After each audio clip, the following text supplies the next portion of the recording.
Mrs. Doubtfire panel. Lisa, Matthew, and Mara. All right, so let's start this panel. Any audience questions to start off? Otherwise I have, oh, there we go, right in the front. First question, and anybody can answer it. What was the most memorable experience working with Robin Williams? That is the question. Kick us off, Matt. Want me to start? Oh gosh, I mean, there's so much. It's hard to pick one, but if I had to, it was probably when he would want to try out the Mrs. Doubtfire thing in public. And so he would grab someone, at this time it was me, and go for a walk on the street, get into a conversation with some people, and just to see if he could pull it off being my nanny. And it worked every time. In fact, he had him like laughing and enjoying life. I mean, these people would walk away thinking, oh, what a lovely lady. And that was probably the best. I don't remember that, but that does seem like something he would have done. Oh, no. Yeah. One of my favorite memories is when we were doing the petting zoo scene. We were outside and I'm riding the pony, and he took his hat off and he put oats into his hat for the pony to eat. And you know, the pony ate it out of his hat, and then he turned to me with his hat full of oats and pony slobber and said, "Wanna wear it?" And that's just, yeah, that was just classic Robin. And he knew exactly, and I must have made a disgusted face because I remember them yelling cut and everybody laughing after that. And he really knew just what to do to make kids laugh. You know, he'd make little hand puppets like this, like argue back and forth with each other. Yeah. Do you remember him making at the restaurant scene? Because the restaurant scene took a long time to film. Weeks to film, yeah. Do you remember him? He made his carpet bag bark like a dog to make me laugh. Yeah, he did things like that too. And you know, he was really great when he had an audience. I think people are surprised that he was actually quite introverted at times. But, you know, with kids, he would be so funny, he would just come alive. I will tell this story because someone actually asked me about this earlier today. So I promised I would tell it at the panel, which was when I got the role of Lydia in Mrs. Doubtfire. I was going to a regular school. I'm Canadian in Canada. And I did maybe 3 or 4 weeks at my school in Canada, and then I left to film Mrs. Doubtfire, which was 4 or 5 months, however long it was. It was a fairly long shoot. And so this was in the days before the internet. Do we remember these days? So I was doing my schoolwork on set. It is a legal requirement for child actors to do 3 hours of schooling per day on set. And then I was mailing my work back to my school in Canada. Did this for several months. And at a certain point, it became too much work for the teachers at my high school. This is a school in Canada. They were not used to child actors. And so they sent a letter back with my schoolwork saying, this was fun, but don't come back to school. This is too much work for our teachers. I was very upset about this. Being kicked out of school when you're 14 years old is a little bit upsetting. Robin was the kind of person that if he saw that any one of us was upset or not okay, he would check on us. He asked me what was wrong, I explained what had happened, and he wrote a letter to my principal, which I still have. It was an incredibly kind, lovely letter saying, Lisa is just trying to pursue her career and get her education at the same time, so can you please support her in this? So the principal got the letter and framed the letter and put it up in the principal's office. He did not ask me to come back and finish school. So it didn't work. However, that story is not about the fact that it didn't work. It's a story about how kind Robin was. It's a story about the fact that Robin saw some kid he was working with who he did not have to take the time to care about. And he wrote this unbelievable letter. And he really kind of went out of his way for me, which he did for all of us in various ways. And we all had different kinds of connections with him, and he went through the trouble to connect with us as individuals, which I can tell you did not happen on every set. Another question from the audience? Anybody? There we go. Yes. We all love Robin Williams, but how was it like working with James Bond, Pierce Brosnan? Pretty awesome. He was really funny too. People don't realize how funny he is. He's got that, sort of dry Irish wit. And I remember my whole family cheering when we found out he was going to be Bond because we loved him, And I don't know if you guys say this, but I still say that James Bond is my stepfather. I tell people that. Yeah, he was great. He would do, just silly little jokes with us too. And, very suave and very handsome, but not afraid to be goofy too. We had such a great time with him. We did a little mini reunion, the three of us and Pierce. When was that? Maybe like 7-8 years ago, something like that. Yeah. And it was just so nice. I hadn't seen him at least very often since we filmed. And it was so nice to be able to hang out with him as adults. And he just seemed really proud of us that we had grown up, in this kind of awkward stepdad kind of way, which was really sweet. We did a little video together, and he kissed the top of my head, and I swear to God I have a screenshot, and every Christmas I swear I'm gonna send that out as my Christmas card. My husband does not love that joke, but I really, I have too much affection for that photo of Pierce kissing the top of my head. That's awesome. And he knew I loved reptiles. Yeah. He told me this story about how he bought his son a pet iguana, but he thought that the baby iguana would love to sun in the window, but he left it there overnight, and it was very cold, and it froze on the screen. And I think then he saw my face and my reaction. He was like, "Oh, don't worry, but I bought him another one." And I was like, "Well, that didn't help. The other one's still frozen." But yeah, he was weird. Yeah, you had an iguana while we were filming, didn't you? Yeah. I can't go anywhere without reptiles. Yeah, no, it's true. I remember us feeding him. Yeah. Thank you. You also had Jack on set, right? Wasn't your dog Jack? Yeah, Oh, I had my dog too. Yeah. Yeah, I travel with a bunch of animals. I had my 2 turtles with me, and then we had the dog. turtles. And we had lots of lizards. Mara and I released butterflies. Did we do that? Yeah. So we had, it's a wild thing, kind of combining whatever you want to call a real childhood is with filming. But we had all of these ways, it's such a fond memory of mine. Matt and I would go to the ballroom of the St. Francis Hotel in San Francisco, which is where we were living. Yeah. And we would take Jack, his golden That's right. retriever, and we would just throw balls for Jack to So catch true. in the ballroom of this really fancy hotel. Yeah. And no one said shit to us about it. And I'm just like, wow, we must be giving them so much money because no one is complaining about 2 teenagers and a dog in the ballroom. Yeah, we had a lot of fun. I remember I think there was no bathtub in the room that I had, so I would use yours, and I can still remember the smell of the bubble bath that I used there. I have a lot of memories of us just walking around, and my sister was born when we were there, and I always joke that my sister was born while we were filming, and I always joke that my sister is such a San Francisco hippie type, and I'm there was something in the water when she was a baby, and it's all because it's because of us. Yeah. But so Robin Williams held my sister when she was a baby. Sweet. Next, yes, in the green. Yes, sir. I remember back in the day, George Lawrence, in '94, used to do these public service announcements, about doing your homework and stuff like that. Years ago, I was a kid then. I don't even remember all that. They used to You call mean my brother, my older brother? One of your brothers, it was Probably him. Yeah, I remember him doing that kind of stuff for sure. Yeah, and it's funny, he's one of the very few who's actually like that. He really was that guy. He was he'd tell me to do my homework, never drank, never partied, never did anything. He really is that guy. So it was authentic with him. I can't say that about a bunch of other celebrities that did it, but him, he was authentically like that. Yeah, I do remember this. Thank you.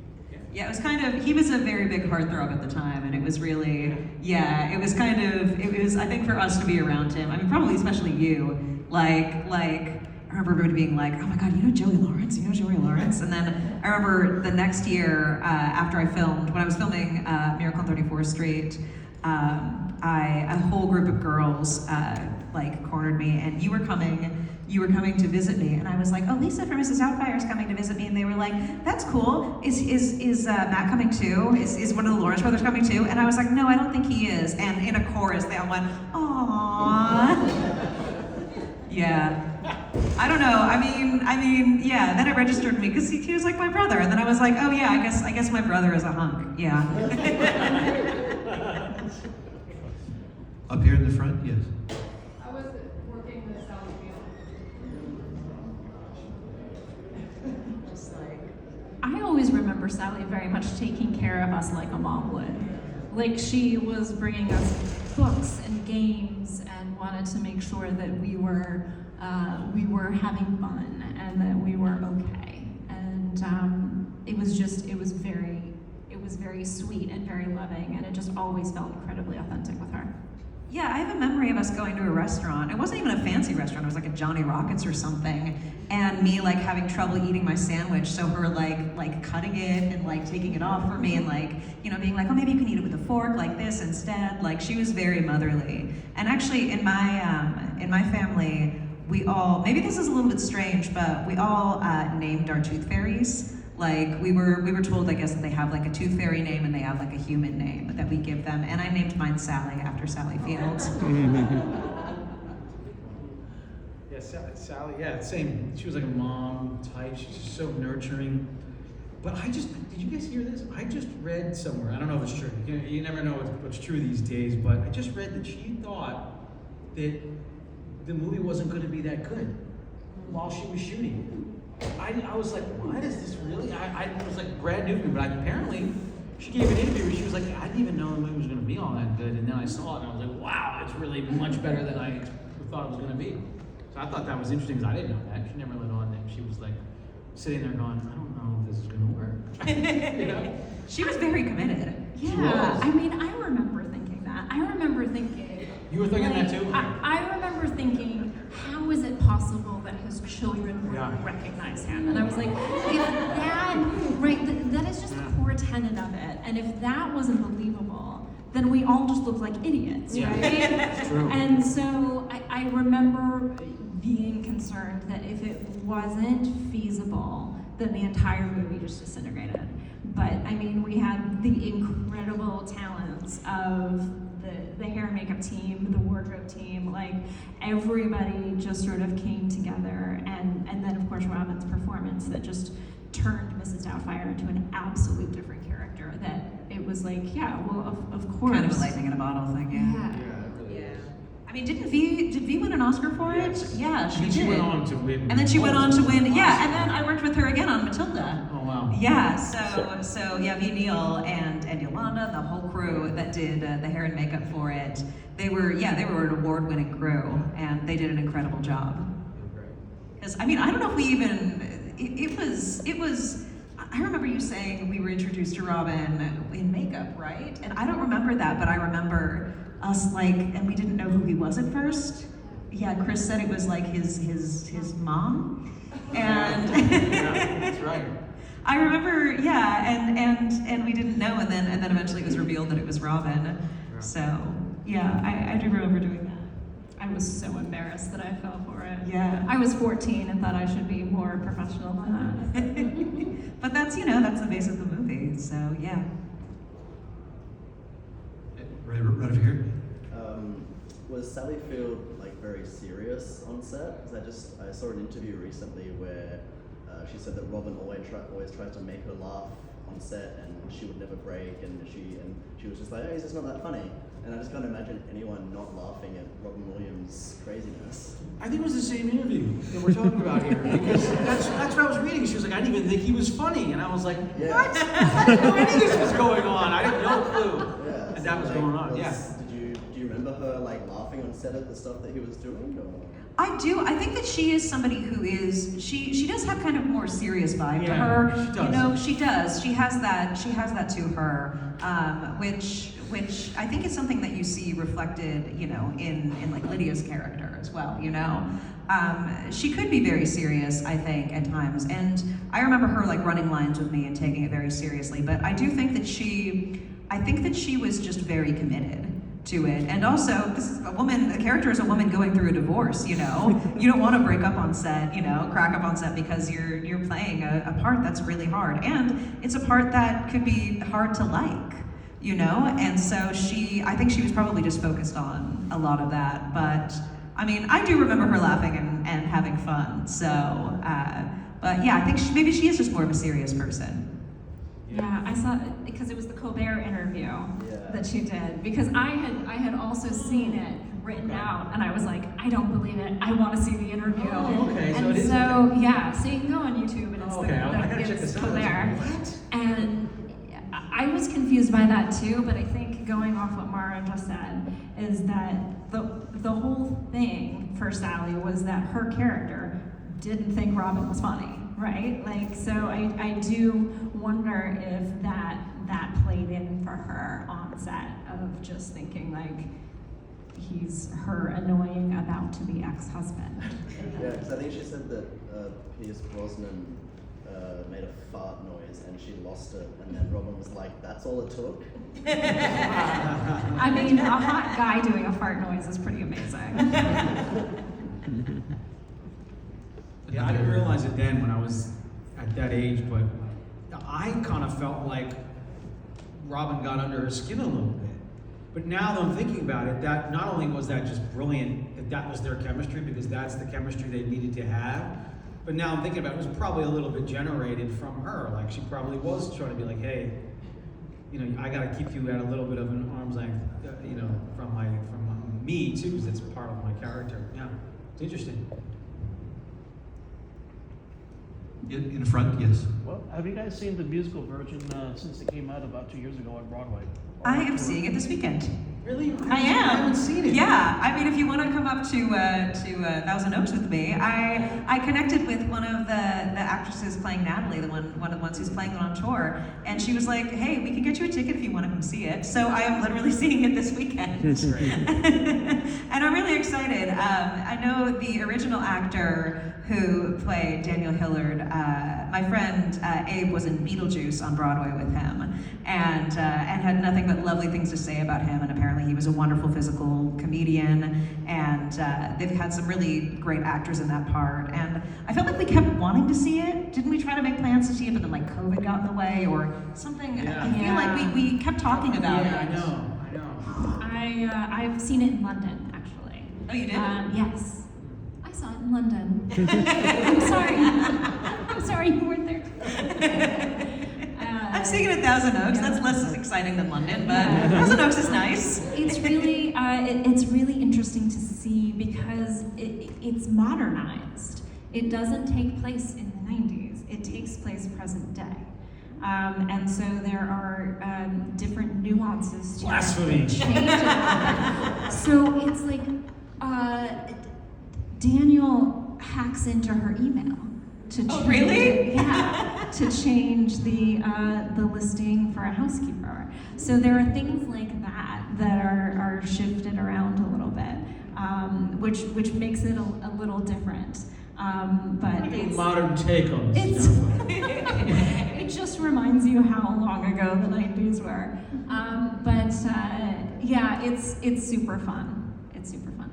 You're gonna have a great time at Thousand Oaks. Yeah, I mean, I'm a big musical theater nerd, so I'm gonna have fun no matter what, I'm sure. Yeah. All right, another question? Okay, so I have a question. From the perspective of a child actor, what was it like working with the director, Chris Columbus? Did he direct the adults any differently than the children? Did you get any different directions from him? And do you have an example, maybe, of the direction you might have gotten from Chris Columbus? It was my first movie, and I always say that I had the perfect first director on a movie. Chris is so good with kids. He's so good with kids. I mean, he worked with the Harry Potter kids. He's worked with so many kids. He was a father. You know, he had daughters who I think were a little bit younger than me at the time. And I just remember him being really kind, really generous, really patient. He is very precise and exact, so we did do a lot of takes. I do remember there being like, you know, it being like take 27, because he just wanted to make sure like he got everything right. But he was great. He was great to work with. I remember really liking him, and you know, I remember us joking because we all know Chris Columbus didn't actually discover America, but this Chris Columbus actually did discover America. You know, America was already discovered, but we used to say like, so when did you discover America? And he'd be like, sometime in the 70s. Do you remember that? Yeah, he used to say that a lot. But I have really happy memories. I mean, I don't remember the way that he worked with them. I do remember him having a really good working relationship with Robin and just letting Robin riff, but I remember him being very kind with me. Yeah, and I'm thinking about it now. I mean, he definitely exhibited characteristics well beyond his years. I mean, this guy was like 34, 35 years old, at the helm of 150 people, including Robin Williams, Sally Field, Pierce Brosnan. I mean, that takes a lot. And then you've got kids on the set, and I mean, man, oh man, now looking back and knowing that he was only, in his early 30s, that's pretty spectacular. I mean, yeah, he did a wonderful job. I did pick up on a few times where he got annoyed, but, I mean, it's to be expected. I mean, he was dealing with a lot. You got a studio, you got all this money that's being spent, and I think he handled it just absolutely marvelously. You can't do any really much better job than he did. You really can't. It's great. I remember feeling very respected as a child actor, and I had been working since I was 4 years old, so I'd been working for 10 years. I took my job very seriously. That was my job. And I remember having experiences before that with directors who just sort of treated me like some kid, and treated me like I didn't know what I was doing. When it was like, no, this is my job, this is what I do. And I remember Chris being very aware of that and being very respectful and kind of walking that fine line of both recognizing that we were kids, but also treating us like the professional actors that we were. We were doing a job. And that was something that not everybody got right, and Chris got it right. How did being in such a wildly successful film affect your careers? Did you notice anything different afterwards? I mean, this film did gangbusters in the theater. I mean, it's beloved. It's such a wonderful movie. I remember it being really hard because Mara and I. The three of us were all very close during filming, and then after filming, Mara and I stayed very close, and we could not go out in public together after the movie. Yeah, people were always saying, they were like, you're that girl from that movie, and so are you. I mean, while you were off doing I felt like you were doing like movie after movie and show after show. Like, I would just turn on the TV and I'd be like, oh, there's Matt. So, yeah, it could be a little bit hard at times, and I got used to, getting recognized, but it could be, I think at the time I didn't quite realize, like, oh, these are fans and they're being really nice. I was like, oh, I just want to go to the mall and be with my friends, That said, I think it also gave me really a lot of wonderful opportunities because it was my first movie, and from there I went on to be in Miracle on 34th Street, and John Hughes, who wrote the remake of Miracle, had worked with Chris Columbus on Home Alone, I believe, which now I'm like, he was what, like 29 when he made Home Alone? It's crazy. I can't believe that. And so that, got connections for me, and from there I got Matilda, and it really just, it made my life completely different, and I don't think my parents thought that I was going to have a career after this. I think they just thought that, you know, this was something for fun. Like, we actually like made a scrapbook while I was filming, and because I think we just thought this was going to be a one-time thing. But then, yeah, things just kind of snowballed from there. So it could be a little overwhelming for me at first to like suddenly be outside and everybody knew my name, but it also led to a lot of really wonderful things for me. And, you know, I have siblings for life because of it. Aw. It's true. Next, anybody here? Okay, so Mara, could you tell us about the true stories of girlhood and accidental fame? Oh yeah, my book. Please, yes. My book, which is Where Am I Now? And it's really funny because Lisa also wrote a book called You Look Like That Girl. And I think that our titles are both very similar. And I love that. And you know, and I wrote this in the book. I remember us doing chemistry reads, and you know, we were flown up to San Francisco for it. And I remember just like hoping and praying and like wishing so much. I was like, I want to get this role, but I really want Matt and Lisa to get it too. Because we just knew, I felt like I knew automatically. I was like, they feel like they could be my brother and sister. And there were other kids there who were really nice, but it was not the same. Like, immediately we were just like, yeah, immediately I was just like, I love these people. I want to get it, but I hope if I get it, they get it too. And that's exactly what happened. And yeah, and I actually wrote that into the book because I knew, I just immediately knew. I was like, yeah, this is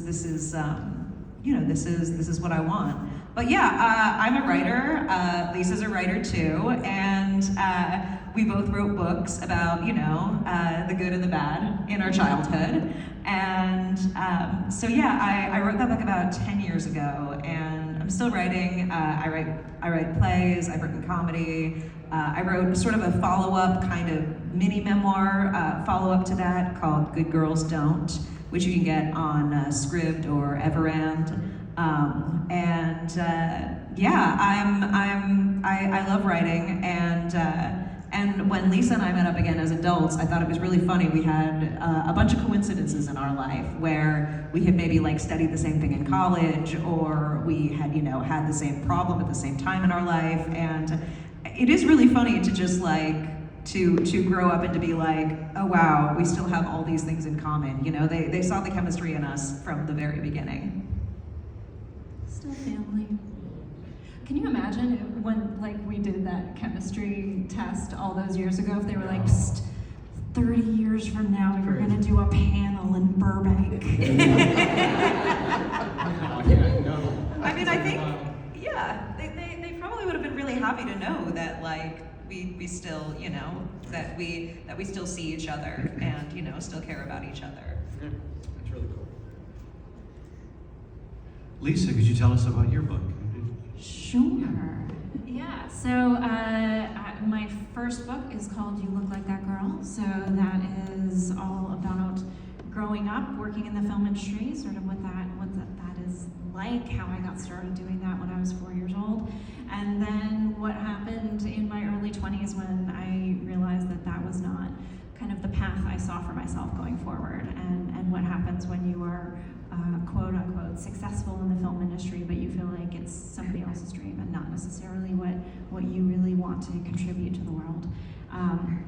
And so that's the first book, and then I have my second book called Not Just Me, which is all about mental health.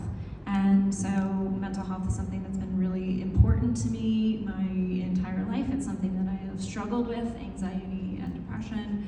And so it's just about kind of what worked for me to feel a little bit better, intertwined with kind of research on what works, what doesn't work, interviews with other people for what their experience was. So it's really important to me, and something that I learned from Robin, actually. Robin talked to definitely to Matt and I. Mara was a little too young and innocent, but Robin and maybe Matt can tell this story, but Robin talked to me because obviously I was honest with him, and he and I talked a lot about my issues with anxiety and depression, and he shared a lot about his struggles in life too. And it was really the first time that someone was so completely open and teaching me to not feel ashamed of these things, and that, you know, there was help that I could get and there was support that I could get, and I didn't have to feel like a messed up weirdo because of what I was struggling with. And so he really taught me to not live in shame with that, and to be more vocal about what I struggled with, because that could be helpful for somebody else in the future.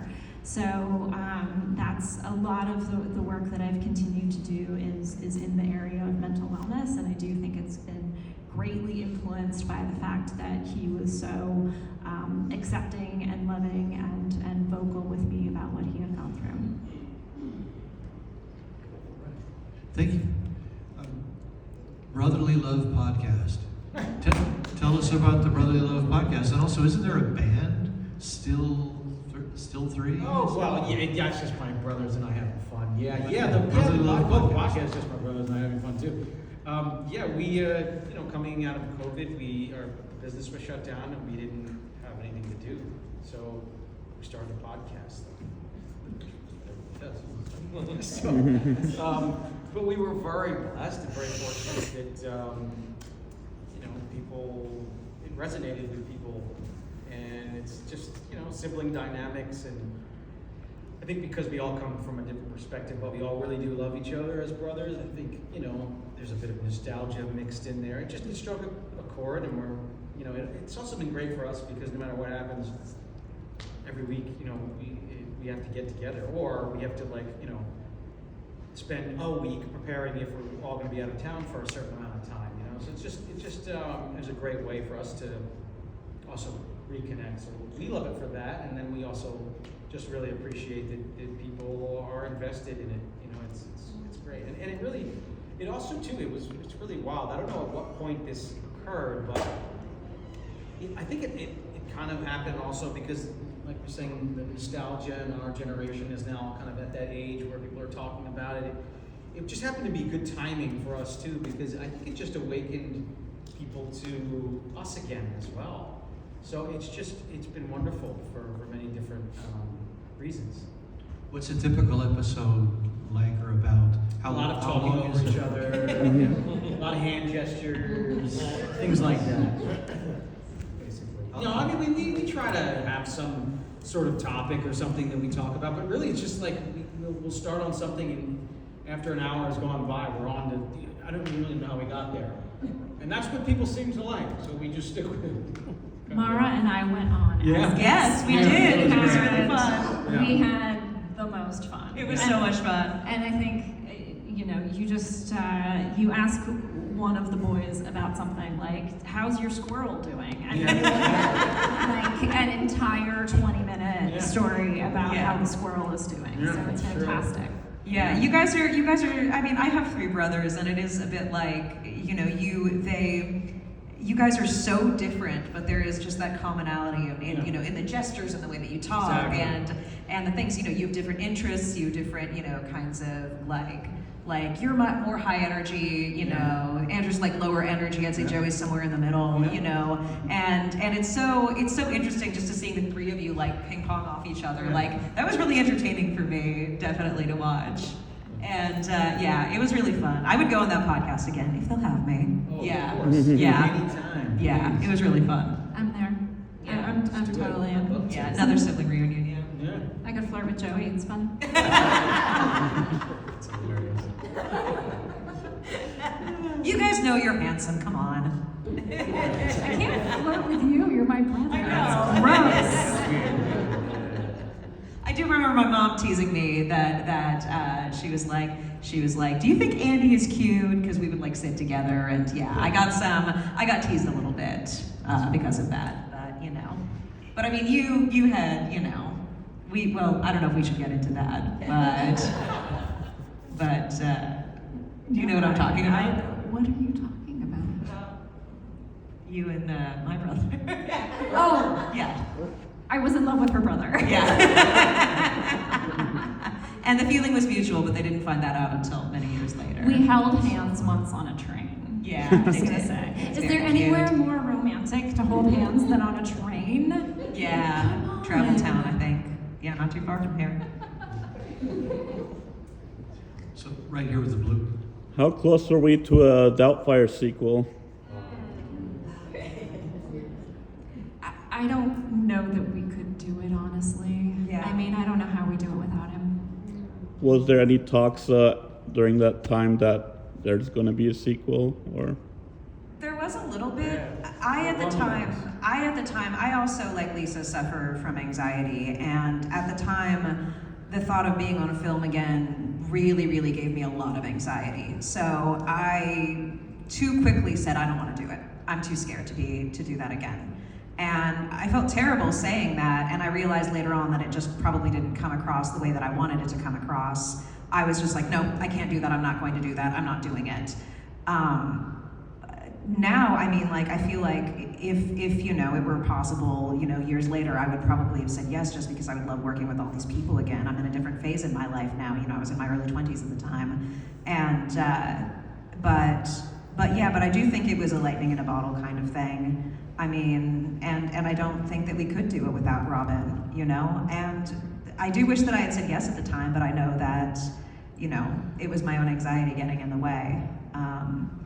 But yeah, I'm not sure what the plot would be, but I mean, like, it could have been anything, you know? I heard that was Seth Rogen was then gonna pick up, was trying to. Oh, really? Yeah, another funny guy was trying to was after obviously Robin had passed, was thinking about it, and then I think that he gave up as well.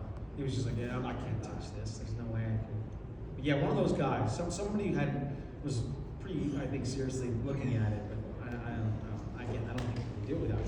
I don't know how. I also think, I think sometimes it's really hard to do a sequel. I think that That people too. have gotten better at doing sequels, but I think that it can be really difficult, and not all of them are good. Yeah. So, you know, and same with remakes. I think that they can be really hit or miss. And some are absolutely fantastic, they're the best thing ever, but, you know, but yeah, we don't know.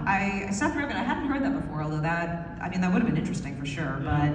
but I think that he probably was like, you know what, I'm gonna leave it the way that it is. Yeah. Big shoes. I think that was a smart move, honestly. Mhm. Can't mess with the best. Not really. Very best. Yeah. I don't think you could. It kind of sucked. Any word on the documentary about the making of Mrs. Doubtfire? Is that actually a thing? I've seen that on the internet all over the place. Documentary about the making of. Nobody's heard or been approached. I don't think so. No, haven't called me. People have talked about there being like an R-rated cut. I don't think there is. I think that's an urban legend. There is a lot of footage of Robin, you know, maybe making some inappropriate jokes. Although he never made those around me. I remember he tended to respect boundaries with kids, which I think is really good. I think that's really important. Before we let you go, do you have any projects or charities or anything you'd like to plug? Let us know about, as we're your fans, so we could support. Tell us about something we could help Seed Madagascar is an organization I work with. They work in the southeast section of Madagascar, and they work with community outreach and reforestation and protecting Madagascar's endemic wildlife, which I'm really into because it's the chameleon island. It's filled with chameleons. I love chameleons so much. Anyway, and lemurs and all sorts of really cool stuff. But and the work they do with the people is just phenomenal. But last year, we end of year campaign, we raised enough to feed 50,000 kids, and we built so far 5 schools, and then we have 17 forest fragments that we have been able to protect. Well, 15 of the 17 we want to protect, we have protected, and we're replanting corridors so we can connect all of them together and hopefully, you know, stop the complete destruction, because there's only about 10% left of Madagascar. What people don't understand is that if Darwin hadn't sailed past Madagascar on his way to South America and then on to the Galapagos, he would have based all of his theories of evolution probably on Madagascar. It's actually way more evident, and it should be a World Heritage Site for sure. It's the most incredible blend of African and Indian culture. You just don't get it anywhere else in the world. It's so unique. And literally, the animals don't live anywhere else. And if you trace a lot of the genomes, they all kind of trace back to a lot of when it comes to primates, a lot of the lemur genes. So there's a lot there that we have already lost that would be some incredible, probably little unlocking mechanisms when you come to think about how we've all developed on this planet. And so it's really near and dear to my heart. So Seed Madagascar, check them out. They're really legit too. Like they've been doing it there for 20 years now. Links on your website or? Yeah, it's on my Instagram, but they have an Instagram as well. It's just the best way to reach. They do have a website which is madagascar.uk.co. But honestly, just Instagram, Seed Madagascar, or on my handle page, Matthew Lawrence, and right underneath it, let's say Seed Madagascar in the bio. Thank you. Anybody else? That is so cool. I mean, I'm a science nerd, so I love this. Yeah, so yeah, cool. that is so cool. I love I want to go to Madagascar. You can. Yeah. Oh, yeah. We'll talk about this because I've actually realized. Family trip. Yeah, family trip. Yeah. I've realized recently that I've been to Asia, South America, North America, and Australia, and I'm like, well, now I need to go to Africa. So now I have to go to Africa. I work with a couple of different charities as well. I work with, recently I've been doing a lot with the Endometriosis Foundation, which is a condition that affects 1 in 9 women and people with uteruses, probably even more than that. I am unfortunately one of them. And I do, I've even gone into schools and, talked to them about it. And honestly, you want to talk tough crowds, talk to a bunch of 7th graders about periods. And I can do anything after that. I can face any crowd after that. Although they were actually very sweet and responsive and patient and kids these days. I like kids these days. The kids are all right. One thing that I do these days, my main job really is narrating audiobooks, which I absolutely love. And I've done some really, really good ones lately. One that I'm sure, did anybody here read Animorphs growing up? Yeah, so I just worked with Catherine Applegate, who wrote Animorphs, and my personal favorite books, Everworld, on a really beautiful book called Wombat Waiting, which is about a dog looking to find, she's a destiny dog and looking to find her person. And her person is a little boy whose house was destroyed in a fire, kind of like the fires we had, a year and a half ago. It is a beautiful book. I was tearing up while I was reading it, especially because I know people who, lost homes in their fire and lost their synagogues in the fire, and their schools in the fire, and churches. And, this book is about, it's about, the way that we process grief and trauma and the way animals can help us with it, but also sometimes how you're not quite ready to go there yet and you just need to give it time. It's an incredibly beautiful book. I loved narrating it. It's a great book for kids. I'm going to be getting it for all my nieces and nephews. And I've done a bunch more. So if you go to Libro.fm or Audible, you can look up a whole bunch of books that I've done, and I've done everything from romance to horror to nonfiction to literary fiction and women's fiction to children's books to YA to science fiction. I've done a whole bunch of stuff, and I love it because it's my 2 favorite things, reading and talking. So I founded a nonprofit called Mission Flexible. So we work with military veterans who are experiencing post-traumatic stress. So we do retreats, and we focus on therapeutic writing practices, some trauma-informed beginner-friendly yoga, and different meditation practices to help regulate the nervous system and do those sorts of things that folks who are dealing with post-traumatic stress really need in order to feel a little bit better. So that's my organization. Thank you so much. Please give them a round of applause for spending this time with us. Thank you. Thank you.